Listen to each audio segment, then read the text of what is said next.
Fala galera, como é que vocês estão? Eu tô bem, graças a Deus. Eu me chamo Ana Paula Araújo. Eu vim falar com vocês hoje sobre olhar, sobre enxergar. O Senhor me trouxe à memória várias ocasiões em que a Bíblia fala sobre enxergar, sobre ver, sobre não ver. Então eu queria compartilhar um pouquinho desses trechos, são vários, né?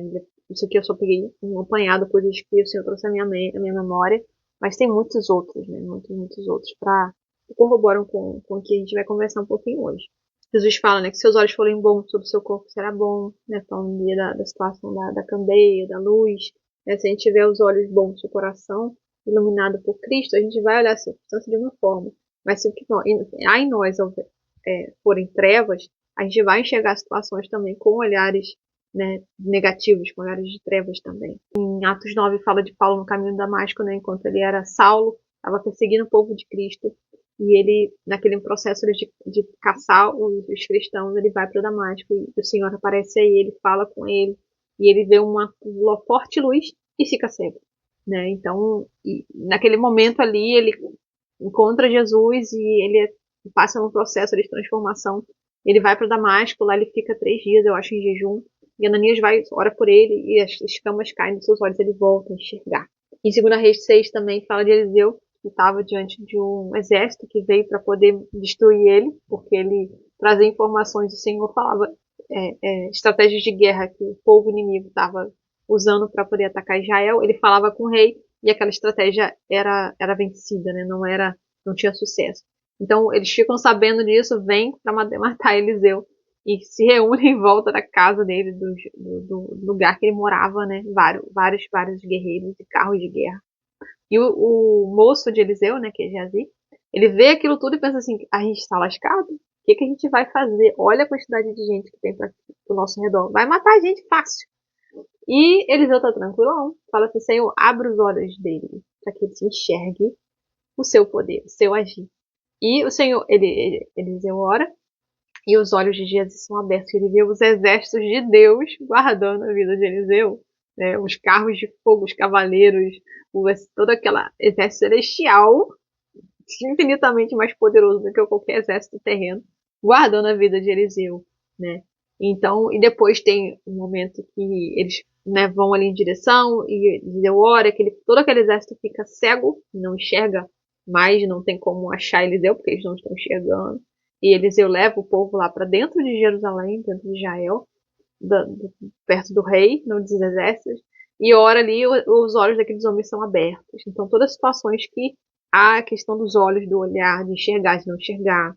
Em Salmo 119, o salmista fala, né? Não deixe que os meus olhos sejam atraídos pela ilusão do pecado, porque o pecado só atrai porque ele nos ilude. Se ele se mostrasse como ele realmente não nos atrairia, porque a gente só veria a miséria, né? A mentira, só veria a verdade de dor e destruição que o pecado traz.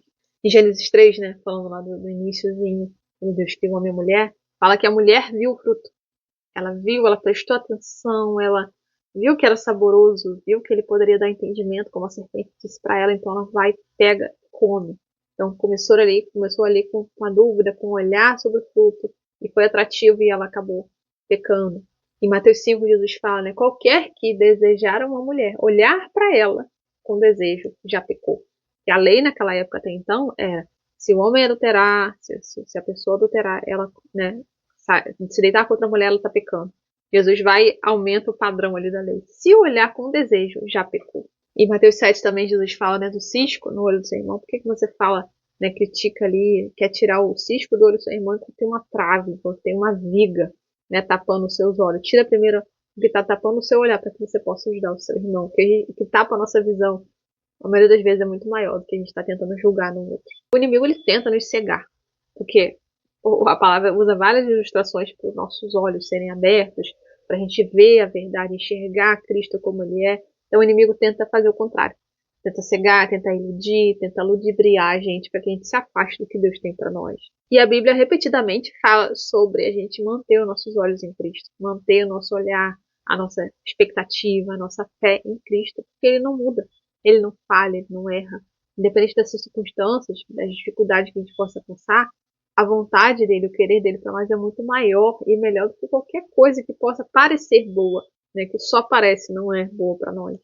Em Hebreus 12:2 né? O autor ali do livro está falando, né? Mantenha seus olhos em Jesus, o autor e consumador da nossa fé. Mantenham-se firmes nele, confiando nele, descansando nele, porque ele é Deus, ele é poderoso. Quando a gente está com o olhar fixo nele, a gente não fica afligido pelas circunstâncias, pelas dificuldades da vida. E continua, né, que Jesus estava disposto a padecer, né, a sofrer por nós naquela cruz, porque ele sabia o que estava reservado para ele.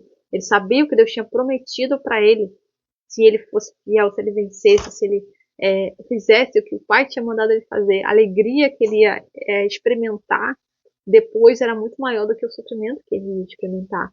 Então, isso vale para nós também. Tudo que Deus tem para fazer em nós e por nós, né, não só nessa terra, mas eternamente, principalmente, é muito maior do que qualquer coisa que a gente possa experimentar. Muito maior do que qualquer dor que a gente às vezes possa passar. Que fala assim, eu não aguento, não tenho estrutura. Mesmo Deus não permitir que a gente passe nada que a gente não possa suportar. E segundo, que nada pode se comparar. Nenhum problema, nenhuma dor que a gente passa aqui na terra se compara ao que ele tem para nós. É muito maior, muito maior. E a alegria que ele iria experimentar e que estaria sentado à direita de Deus, ele teria um lugar de honra, não só no céu, né, na eternidade, mas diante de todos os seres. Jesus, o nome de Jesus está sobre todo nome, sabe? Tudo isso que ele conquistou na cruz por nós, toda a entrega que ele fez por nós, deu a ele um lugar de muito maior honra do que ele já possuía. Em Efésios 1:18, Paulo fala: sendo iluminados os olhos do vosso coração, para saberdes vós qual é a esperança da sua vocação, qual a riqueza de glória da sua herança nos santos. Então, sendo iluminado, Jesus nos ilumina nossos olhos, traz clareza, porque a Bíblia fala tanto sobre iluminar, né? Porque quando você está no escuro, você não enxerga direito. Quanto menos luz você tem, menos capacidade de enxergar nós temos. Quanto mais luz tem, mais claro ficam as coisas. Né? É muito mais claro para mim gravar com essa luz do que dentro de um quarto escuro. Né? Então, assim, o Senhor nos traz luz para que a gente tenha clareza sobre as circunstâncias, para que a gente enxergue a verdade e a gente viva tudo o que Ele tem para gente. Sem ilusão, sem mentira, mas baseado na verdade. A verdade de quem Ele é. A verdade do poder dele, da grandeza dele, que está além da nossa vista natural, nossa capacidade natural de enxergar. Então, que a gente possa buscar em Deus, estar com os olhos abertos, estar com a cabeça, a mente fixada no que é eterno, no que Deus tem para nós, para sempre. Não que é passageiro, sabe? Tudo isso vai passar, mas o que Deus tem para nós é eterno. Então, que a nossa confiança esteja plenamente firme nele, né? O autor e consumador da nossa fé. Que nossos olhos sejam continuamente iluminados, que a gente enxergue a verdade, principalmente livre das mentiras que a nossa mente projeta, que a gente acredita e está tão consolidado dentro de nós, mas que o Senhor quer nos tratar, quer abrir nossos olhos para enxergar a verdade como ela é.